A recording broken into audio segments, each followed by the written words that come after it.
Hi అండి. గోంగూరతో మనం ఇవాళ 2 రెసిపీస్ అయితే చూద్దాము. ఫస్ట్ వన్ వచ్చేసి గోంగూర కొంచెం అందులో 2 పచ్చిమిర్చి అండ్ హాఫ్ గ్లాస్ వాటర్ వేసుకొని ఒక 10 మినిట్స్ అలా బాయిల్ చేసి దాన్ని అందులో మెత్తగా అయిపోతుంది. సాల్ట్ అయితే వేయొద్దండి బాయిల్ చేసేటప్పుడు. బాయిల్ అయిన తర్వాత అందులో 4 చిన్న ఉల్లిపాయలు కొంచెం కల్లుప్పు కూడా వేసుకొని బాగా బాయిల్ అయిపోయి ఉంటుంది కదండి. ఇది రోల్ అవసరం లేదండి మనకి. పప్పు గుత్తితో అలా మెత్తగా దంచేస్తే సరిపోతుంది. ఇలా మెత్తగా అయిపోయిన తర్వాత కొంచెం జీలకర్ర, ఆవాలు, ఎండుమిర్చి, ఆనియన్స్, కరివేపాకు కూడా వేసి మనం పోపు తాలింపు పెట్టేసుకుందామండి. ఆనియన్స్ ఎక్కువ ఫ్రై అవ్వాల్సిన అవసరం లేదు, లైట్గా ఫ్రై అయిపోతే సరిపోతుంది.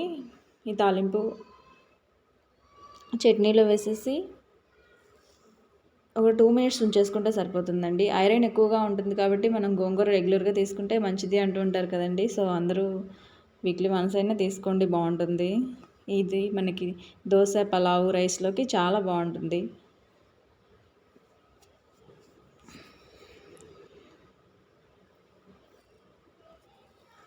చూడండి, ఆ విధంగా ఫ్రై అయిన తర్వాత ఇంకా స్టవ్ ఆఫ్ చేసేసుకోండి, మనం అన్నంలో తినేయచ్చు.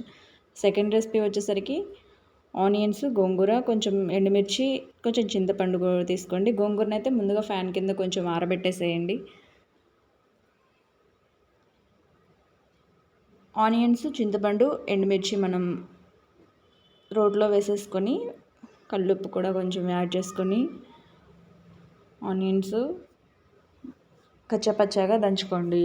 ఎక్కువ దంచాల్సిన అవసరం లేదు. మిక్సీలో అయితే వేయొద్దండి. మిక్సీలో వేస్తే ఎక్కువ గ్రైండ్ అయిపోవడం వల్ల ఆయిల్లో మనం అంటుకుపోతుంది.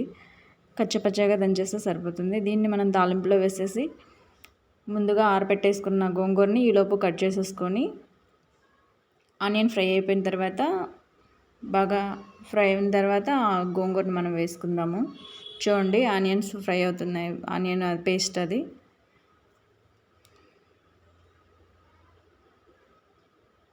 చాలా బాగుంటుందండి రెసిపీ. మీరు కూడా అందరూ తప్పకుండా ట్రై చేయండి.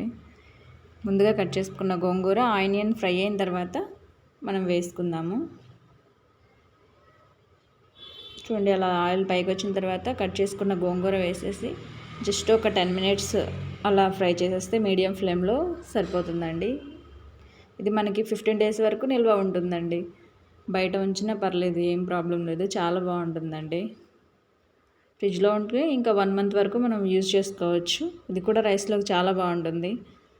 ఇది నాకు మా అత్తయ్య నేర్పించారండి, చాలా బాగుంటుంది. అందరూ ట్రై చేయండి. Please watch and thank you అండి.